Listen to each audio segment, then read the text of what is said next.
Marcus, a corny and power-hungry man, drugged his virgin bride to be Brianna on their wedding day and sent her to a CEO's hotel suite to set him up and get a position at Raymond Enterprises.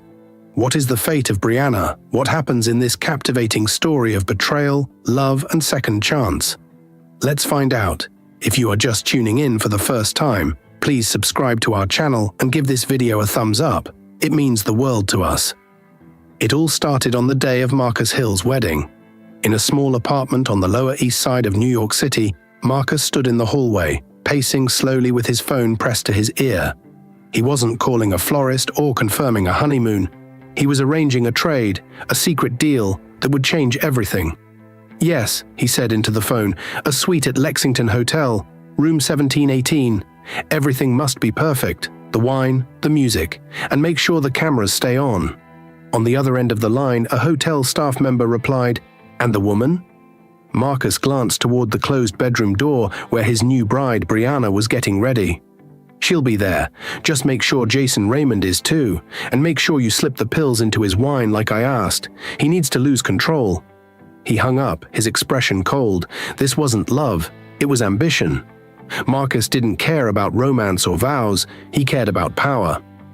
Jason Raymond, the CEO of Raymond Enterprises, had everything Marcus wanted. Influence, wealth, a seat at the top. And Marcus had found a way to buy his way in, by setting up a scandal that would trap Jason and ruin his name. Marcus slid his phone into his pocket and turned toward the kitchen. There he stirred a white powder into a glass of orange juice with practiced ease. He watched it dissolve completely, his expression cold and determined. Brianna walked in, still in her silk robe, her curls freshly pinned. "Morning, baby," she said, smiling. "Hey, beautiful." Marcus smiled back, holding out the glass. "You need this.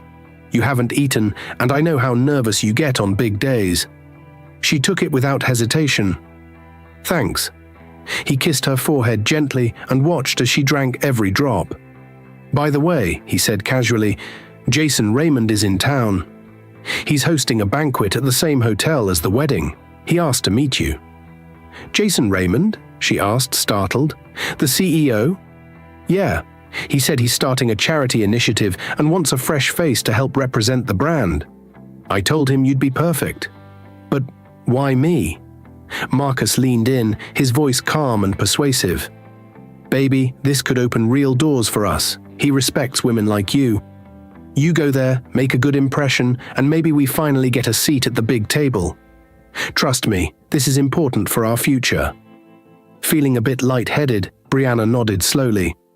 "Okay, if you say so." That evening, the Lexington Hotel buzzed with luxury. Jason Raymond's banquet was in full swing on the third floor. Top investors, politicians, and celebrities filled the grand ballroom. Chandeliers sparkled. Waiters served champagne. At the same hotel, preparations for Marcus and Brianna's rooftop wedding were underway. But Marcus had other plans. Brianna arrived at the hotel lobby escorted by a driver. She felt dizzy, her steps unsteady. The staff, following Marcus's instructions, guided her to room 1718. When Jason opened the door, he looked surprised to see her. "Brianna, Marcus's wife?" She nodded slowly, gripping the wall. He said, "You wanted to meet me. About your charity." Jason's brow furrowed.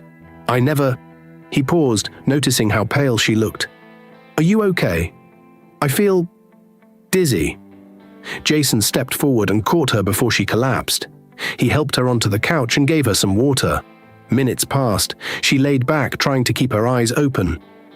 Jason's phone buzzed. Cole, his head of security, had sent urgent footage. Marcus bribed hotel staff, gave them pills to spike your wine, sent his wife here to your room, hoping you'd both be compromised. He wants evidence, something to blackmail you with. Jason opened the attached videos. The first showed Marcus handing pills to a bartender with clear instructions to make sure it's in Jason Raymond's drink. Another video showed Marcus talking to a hotel staff member, pointing to Brianna's photo. "Walk her to room 1718. Say Jason's expecting her." Jason looked at Brianna, dazed, innocent, drugged. He sat beside her, voice gentle. "Brianna, Marcus lied to you. He drugged your juice this morning and sent you here to trap me." Her face changed. No, he wouldn't do that. He planned to make it look like something happened between us, to ruin both our reputations. Tears pooled in her eyes. This was supposed to be our wedding day. Jason gave her a blanket and helped her lie down. You're safe now. I promise. Later that night, in the grand ballroom, the banquet was still in full swing. Jason entered the room, dressed sharply in his suit, holding Brianna's hand. The chatter stopped, heads turned, cameras clicked, phones came out. Marcus, who was mingling confidently near the champagne table, froze when he saw them walk in together. Danielle, Marcus's cousin, stepped forward, furious. What is she doing with Jason Raymond? People began whispering, some already recording. Jason stepped up to the microphone. Forgive me for the interruption, but there's something I need to share, something everyone here deserves to know.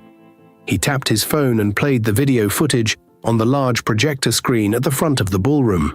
The room watched in stunned silence as they saw Marcus bribing the bartender, giving the staff pills, planning it all. Gasps filled the space. Marcus rushed forward. This is fake. You edited that video. Jason faced him calmly. That's the truth, Marcus. You drugged your wife and tried to use her to ruin me on your wedding day. Reporters started filming. Investors whispered in corners. Someone called for security. Jason stepped aside so Brianna could speak. Her voice trembled but was clear. I trusted you, she said to Marcus. I loved you, and you used me. Marcus glared at Jason. You stole her from me. Jason stared back. You threw her away. Brianna stood frozen in the center of the ballroom. The flashing cameras, the murmurs from the crowd, the blinding lights, it all became too much. Her knees buckled and she dropped to the floor in tears. Her heart raced, her mind was spinning. How did everything go so wrong? How did it end up like this? Jason stepped forward and knelt beside her. You're safe now, he said gently. I've got you. Across the room, Marcus stormed toward them, his face twisted with rage. You think you can just walk in and take my wife? In front of everybody? Jason stood up slowly and faced him. She was never yours. You didn't love her. You sold her. Marcus gritted his teeth. You don't have proof. Jason didn't flinch. Don't I? He pulled out his phone and tapped the screen. The giant projector behind the stage lit up. A second video played for everyone to see. On the screen, Marcus's voice rang out clearly. Make sure Jason's wine has the pills I gave you. He won't resist once it kicks in. Gasps echoed around the room. Jason turned to the crowd. This man planned the entire thing. He drugged his wife and sent her to my room. Marcus took a step back. His face was pale now. That's not what it looks like. That's not proof of anything. Jason's voice was calm but firm. Then explain why Brianna was drugged, why she was sent to my room, why you watched everything from a distance. Brianna tried to stand. Her legs were weak, but she pushed through. Across the ballroom, Danielle's voice cut through the air. This is ridiculous. Why is everybody acting like Marcus is the villain? Brianna probably threw herself at Jason. Jason turned toward her. You want to know what really happened? He tapped his phone again, and yet another video played. This time it showed Marcus handing a hotel key to a staff member. The staffer nodded and pointed toward room 1718, Jason's suite. More gasps followed. Jason looked around the room. This wasn't a misunderstanding. It was a setup. One of the PR executives stepped forward, whispering urgently, Jason, we need to shut this down. This could destroy everything we've built. Jason shook his head. Raymond Enterprises doesn't run on lies. If something is wrong, we face it. Danielle scoffed and turned her attention to Brianna. You're just some desperate girl from the Bronx. You tricked Marcus into marrying you, and now you're using Jason as your next step up. Brianna lifted her head and stood tall, her voice trembling but steady. I didn't trick anyone. I was going to marry Marcus because I trusted him. I thought he loved me.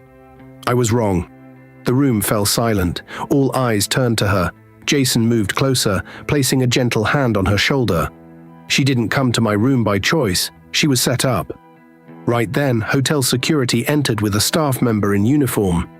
Sir, the staffer said nervously, Marcus paid me to prepare the suite. He said it was for a surprise. I didn't know what he was really planning. More murmurs followed. Several guests pulled out their phones. Some were already recording. Marcus looked around, panicked. "You all think he's better than me? Just because his last name is Raymond?" Jason replied calmly. "But I would never sacrifice a woman's dignity for a promotion." Then Brianna turned to Marcus. Her voice was low but clear. "Marcus, was it really you? Were you the one who gave me that drink?" Marcus stared at her. His rage faded. For the first time, he looked tired, hollow. "You were my only way forward," he said quietly. "I had to make a move. Jason was supposed to be a stepping stone." Brianna covered her mouth, her eyes filled with fresh tears. Jason looked at the crowd. "It ends here." He turned to the reporters. "Raymond Enterprises stands for integrity, and starting tonight, we're done protecting people who destroy others for personal gain." Just then, security stepped closer. One of them leaned into Jason's ear and whispered. Jason nodded. "Bring them in." 2 NYPD officers entered the ballroom. The crowd stepped aside. All eyes were on Marcus now. "You're arresting me?" Marcus asked, his voice cracking. One of the officers nodded. "You're being arrested for drugging and attempting to traffic your wife. We have video and eyewitness testimony. You can explain the rest downtown." Marcus stared at Brianna, full of resentment. "You ruined me." She shook her head slowly. "You ruined yourself." The officers placed cuffs on Marcus and began leading him away. The room was silent. Jason turned back to the crowd. "Let this be a reminder. No title, no job, no amount of money is worth destroying someone's life." He looked at Brianna, his voice softer. "You deserve peace, not pain." At first, the room was quiet. Then someone began to clap. Slowly, the applause grew, loud, supportive. As the crowd stood behind her, Brianna let the tears fall again. But this time, they were tears of relief. The banquet was over, but the city hadn't stopped talking. Social media was flooded with photos, hashtags, and videos. Everyone had an opinion, and the spotlight wasn't moving anytime soon. Upstairs in Jason Raymond's private lounge, Brianna sat wrapped in a blanket. She was still trying to process everything. Her eyes were blank, her body shook even though the room was warm. Jason walked in with a bottle of water. He handed it to her and sat across from her quietly for a moment. "You okay?" he asked gently. "I don't know," she whispered. "Everything just exploded." Jason nodded, giving her space, but there was something he needed to ask. "Brianna, when Marcus sent you to me that night, did you know what was going on?" Her grip on the water bottle tightened. She looked down. I thought I was going to meet you to discuss the charity outreach. He told me it would open doors for us. I didn't know he had drugged me." Jason's jaw clenched. "He used you, and he used me too." She gave a faint nod. "I thought we were building a future, but he was just setting me up to be part of his plan." Jason leaned forward. "You didn't do anything wrong. What he did, it was calculated, evil. And I'm sorry he used me to do it." Brianna gave a weak smile. "I just want peace." There was a knock at the door. Jason opened it to find his assistant, Terrence, standing there. "We've sent everything to the district attorney," Terrence said. "The security footage from earlier tonight, everything Marcus did to set you both up. It's all on record now." Jason gave a nod. "Thanks." Terrence left without another word. Jason turned back to Brianna. "They have everything they need now. He won't be able to manipulate you or anyone else again." Brianna froze. "So, it's really over?" "It's over," Jason said. Tears welled up in her eyes, but she didn't let them fall. "Thank you." Jason looked at her. "You don't owe me anything. But if you ever need help, you don't have to go through anything alone again." Brianna gave a small, quiet nod. Then she stood to leave. As she reached the door, Jason spoke again. "I meant what I said. I'll always have your back." She looked at him for a long second. "Thank you for believing me." And then she walked out. Across the city, in a low-lit downtown bar, Danielle stirred her martini with a bitter look on her face. Her phone buzzed over and over, but she ignored every call and message. She didn't want to talk. Not to the press, not to anyone. A man in a grey suit sat beside her. He looked like someone who stayed out of photos and behind the scenes. "You really let that party get away from you," he said. Danielle rolled her eyes. "Spare me, this wasn't my fault." "Really?" the man asked. "Your cousin's scandal is all over the news and your name's all over the videos." She downed her drink. "It's that girl, Brianna. She's the problem. She doesn't belong in Jason's world." The man gave a small laugh. "You still don't get it. Brianna didn't ruin anything. She was just the truth that exposed all the lies." Danielle slammed her glass down and walked out. "You don't have to wait for judgment," the man said to himself. It already came. Back in the Raymond family estate, Jason stood in the massive study with his grandfather, Charles Raymond. The air was heavy. Charles sat behind the desk with a scowl. "You embarrassed this family tonight." Jason stayed calm. "I exposed the truth. You brought scandal to the Raymond name. That girl, Brianna, was drugged and sent to your room on what should have been her wedding night. Her father has mental health issues. She's not one of us." Jason stepped forward. "I don't care about any of that. What happened to her was wrong, and I won't turn my back on that." Charles slammed a hand on the desk. "You're supposed to run this company with dignity." Jason stared at him. "Then take the company. I don't want it if it means abandoning my principles." Charles's face went red. "You'd give up your entire legacy. For her?" "I'd give up anything to protect her peace." Charles pointed to the door. "Get out of my sight. And don't come back until you're ready to act like a Raymond." Jason turned and walked away without another word. In Harlem, Brianna stepped into her small apartment and found her father on the couch. Mr. Jacobs looked up and smiled faintly. He didn't always recognize things anymore, but tonight he knew his daughter. "Hey, sunshine," he said. She dropped her purse and hugged him tightly. "Hey, Daddy." "You okay now?" he asked, gently patting her back. She nodded against his shoulder. "I think so. Yeah." He leaned back, smiled again, and said, "Then I'm okay too." Brianna didn't say anything. She just sat beside him and held his hand. For the first time in years, she felt safe. And that was enough. For now. The next morning, Brianna stood by the kitchen sink, staring out the window. The sun was rising over Harlem, casting a soft glow on the streets. But her heart felt heavy. Sleep had barely touched her. The truth was out, yes. But peace? That still felt far away. Her phone buzzed on the counter. "Jason, good morning. Are you okay? I found something else I think you should see.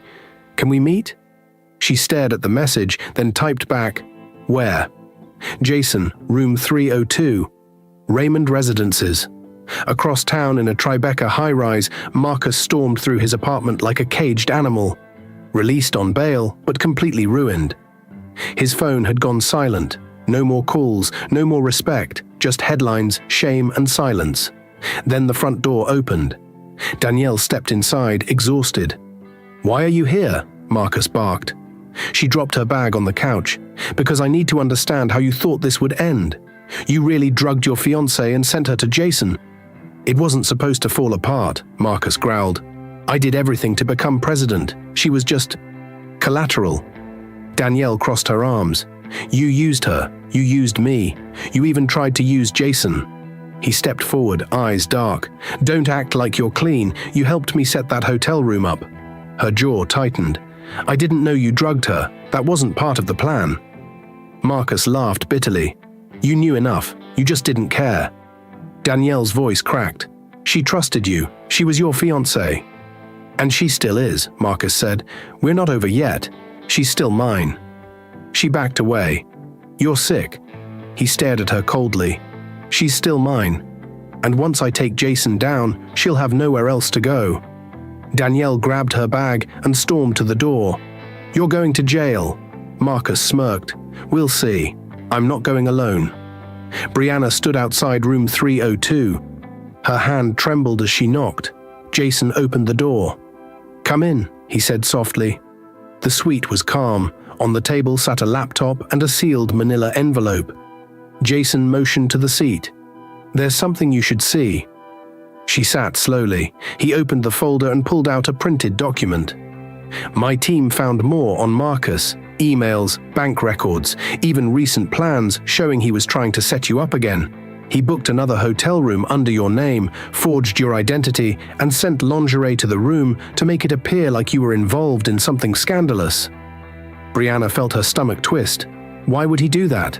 To ruin you, Jason said, to destroy your reputation. He wanted to make sure that even if you spoke out, nobody would believe you. She stared at the floor. He said he loved me. That wasn't love, that was control. She looked up. And what do you want from me? Jason stepped closer. Nothing. I don't want anything from you. I want to protect you. That's it. Her breath caught in her throat. But I need to be honest with you, he added. My grandfather doesn't want us speaking. He doesn't think you're good enough for me. She turned away. Maybe he's right. Jason frowned. He's wrong. You didn't choose any of this. You were thrown into it. You didn't break anything. You survived. She shook her head. My life is complicated. My dad, his illness, my past. What kind of future could I even give you? You already gave me something no one else has, Jason said. You gave me peace. She looked at him, eyes glossy. You could be with anyone. But I want you. Silence filled the room. Brianna stood. I need space. I'm not ready. Jason nodded. I understand. She stepped to the door. Thank you.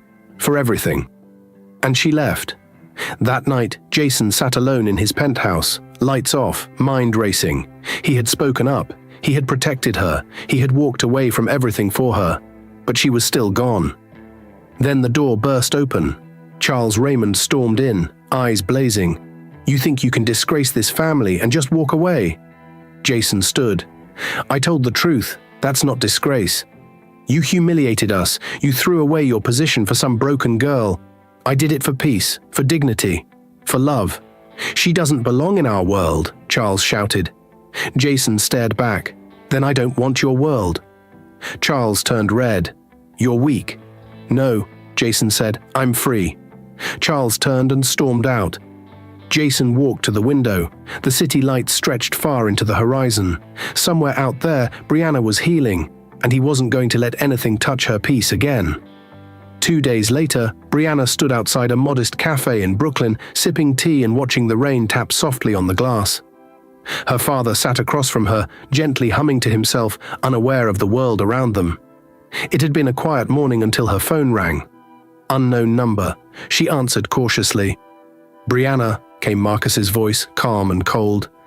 I need to see you. Her breath caught. Why? There's something you should know, about Jason. She almost hung up, but something in his tone stopped her. Fine, where? Linden Motel, room 214, tonight.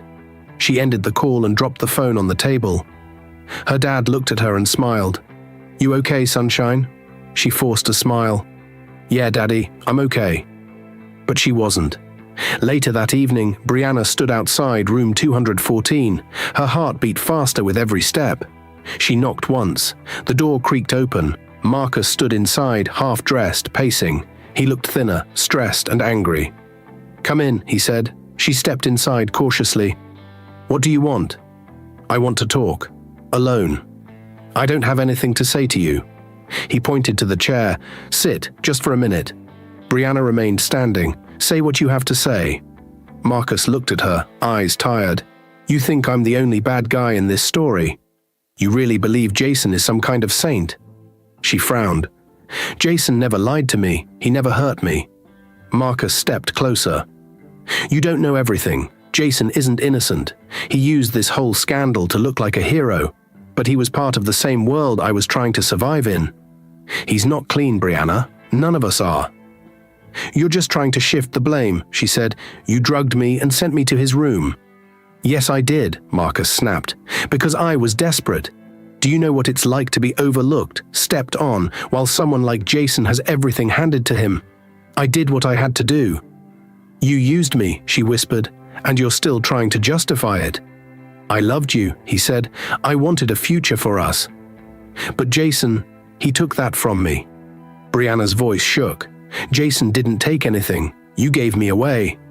Suddenly the door flew open. Jason stepped in, soaked from the rain, his eyes burning. Let her go, he said. Marcus laughed. Wow, what a hero. Jason didn't flinch. You touch her again, and you'll be behind bars for life. Marcus stepped between them. She's still mine. We're not over yet. Jason pulled out a document from his coat and handed it to Brianna. You're free. She looked down and saw her name on a formal statement, legally distancing her from Marcus's manipulation. Her hands trembled. You did this, she whispered. Jason nodded. It's done. Marcus screamed, You can't do this. She's mine. Jason didn't hesitate. She was never yours. You used her. You hurt her. But it ends tonight. Marcus lunged, but Jason stepped forward and punched him hard in the jaw. Marcus crashed to the floor, groaning. Jason looked at Brianna. Let's go. She didn't move at first. She just stared at Marcus, now writhing in pain. You said you loved me, she said. Marcus looked up, bleeding from his lip. I did, in my own way. Brianna shook her head. Then your love is poison. She turned and walked out with Jason behind her. Outside, the rain was heavy, but the streets glowed under the city lights. Jason opened the car door for her. As she stepped in, she whispered, Thank you. Jason looked at her. You never have to thank me for protecting you. She turned to him, suddenly overwhelmed with emotion. Why do you care so much? He smiled. Because you're the first person who ever made me want to be better. She leaned against the seat and closed her eyes. I just want a normal life. No threats. No secrets. Jason nodded. Then let's go build one. As they drove off into the night, a quiet peace settled between them. Fragile, but real. For the first time in years, Brianna felt like maybe, just maybe, the nightmare was over. Jason hadn't said much during the drive. He kept glancing at Brianna, making sure she was okay. She looked out the window in silence, her fingers gently tracing raindrops on the glass. They pulled up outside her apartment building in Harlem. I'll walk you in, he said. She nodded. Inside, her father was asleep on the couch, covered in a blanket. The soft sound of the television filled the room. Jason helped her hang up her coat and sat quietly on the edge of a chair. Can I ask you something? Brianna said suddenly. Jason looked up. Of course.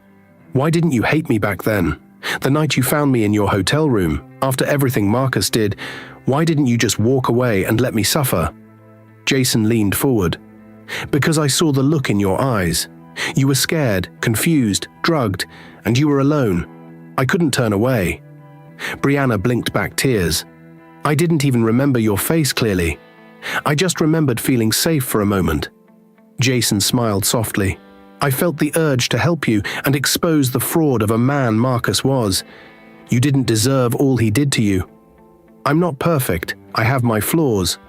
But that night I realized I wanted to be different. For the first time in my life. They sat in silence for a while. Then Brianna stood. I need to do something, for me. What is it? Jason asked. She turned to him. I need to go back to school, finish my degree, dance again. I gave it all up when Marcus took control of my life. Jason stood too. Then I'll help you do it. I don't want you to fix me, she said quickly. I just want to know you'll be there. Jason nodded. I'm not here to fix you, Brianna. I just want to walk beside you while you fix yourself. Her eyes softened. That's all I need. The next morning, chaos broke loose at Raymond Enterprises. Charles Raymond, Jason's grandfather, slammed the morning newspaper on the boardroom table. The headline read, Raymond Air rescues woman from marriage scandal. Photos from the banquet. Jason's confrontation with Marcus, Brianna's tearful face. Everything was out there. The board members looked nervous. Investors were calling. Public opinion was split. This is a disaster, Charles barked. Jason has turned our company into a soap opera. He also saved an innocent woman, one board member said cautiously. Charles pointed at him. This isn't about saving women. This is about control. Suddenly the door opened and Jason walked in, dressed in a navy suit, calm and collected. I read the article, he said, picking up the paper, and I'm proud of it. Charles stood, proud. Jason, you're embarrassing the family. Jason stepped forward. You're wrong. For the first time in my life, I'm standing up for what matters. Charles scoffed. That girl, she's not our kind. Her father's mentally ill. She's damaged. Jason's eyes darkened. Say one more word about her and I'll walk out of here for good. You'd give up your future for her? I'd give up everything for peace. The boardroom fell silent. Finally, one of the senior partners spoke up. Jason's image has actually helped us. The public sees him as honest, caring. It's good for business. Another added, we've gotten over 200 messages of support this morning. People are tired of fake executives. Jason is real. Charles sat down, lips tight. Jason turned to leave. If I'm going to lead this company, it's going to be on my terms, starting today. As he walked out, the boardroom stayed silent. He had won. That evening, Jason met Brianna outside the community center where she had once taken dance classes. The building looked older, smaller than she remembered. I signed up for evening sessions, she said, holding up a small flyer. Jason smiled. How does it feel? Scary, but good. They walked down the street slowly. Can I ask you something now? She said. Go ahead. If we had met 3 years ago under different circumstances, do you think we would have still ended up here? Jason thought about it. Maybe. Maybe not. But I believe we met when we were supposed to, even if it came through pain. Brianna nodded. Maybe you're right. They stopped at the street corner. The city buzzed around them, cars honking, people laughing, trains rumbling above. I don't know what the future holds, she said, but I want to live it, not hide from it. Jason took her hand gently. Then let's take it one day at a time. Brianna smiled. Starting tomorrow? He shook his head. Starting right now. And as they crossed the street together, hand in hand, the world behind them felt a little quieter. And the road ahead, a little brighter. 1 week later, Jason stood in the hospital lobby, holding a bag of hot porridge. It was early morning and the nurses had just finished their shift change. Brianna was already inside, sitting by her father's hospital bed. Mr. Jacobs had fallen the night before while taking a walk by himself. He'd wandered away from their building and tripped on uneven pavement. A stranger had called 911. It could have been worse, but his leg was now in a cast, and he'd need help getting around for a while. Brianna looked up as Jason walked in. You didn't have to come this early, she said. I brought his favorite, millet porridge from the spot he likes, Jason replied, placing the bag on the table. Her eyes softened. Thank you. Jason looked at her father, who was still asleep. How is he doing? Better than I expected, she said, but I think it's time we move to a better facility, somewhere with 24-hour care. Jason nodded. I can arrange that. Brianna turned to him. I'll figure it out. Jason paused, then smiled. Okay. There was something different in her tone, stronger, clearer. She was taking control again. That afternoon, Jason sat on a bench outside the hospital, watching the street. He was deep in thought when his grandfather's driver pulled up in front of him. The back window rolled down. Charles Raymond sat inside, dressed sharply as always. His face was unreadable. Get in, he said. Jason hesitated, then stood and stepped into the back seat. They drove in silence for several blocks before Charles finally spoke. I heard you're planning to move Brianna and her father into a private residence near the water. Jason nodded. Yes, it's safer, quieter. But Brianna has refused all my help. She insists on doing everything on her own. Charles sighed. She's a strong girl. Jason looked over in surprise. What did you say? I said she's strong, Charles repeated. I don't like the way you went about things. But I can't deny she's made you into a better man. Jason sat back in the seat. So what now? Are you going to disown me again? Charles shook his head. You're still my grandson. You've earned the title, and you'll lead this company when you're ready. Jason nodded, quiet for a moment. Thank you. Charles looked out the window. Just make sure she's worth it. Jason didn't hesitate. She is. 2 weeks later, in a quiet courtyard in Queens, a small gathering stood beneath white string lights. There were no cameras, no reporters, just a few close friends, a warm breeze, and a simple setup with chairs and music. Brianna stood in a white summer dress, her curls tied back, her eyes glowing. Jason stood beside her in a light grey suit, holding her hands as a minister read the vows. I, Jason, take you, Brianna, to be my partner in peace, to walk beside you through the mess and the quiet, to fight for your joy, to protect your freedom. Brianna's voice trembled as she spoke. And I, Brianna, take you, Jason, to be my truth, to remind me that I'm worthy, to never let fear win again, and to choose you, not because I have to, but because I want to. Tears filled the eyes of everyone watching. You may kiss the bride. As Jason leaned in, their lips met in a kiss that felt like closing a wound. Not a fairy tale ending. A real one.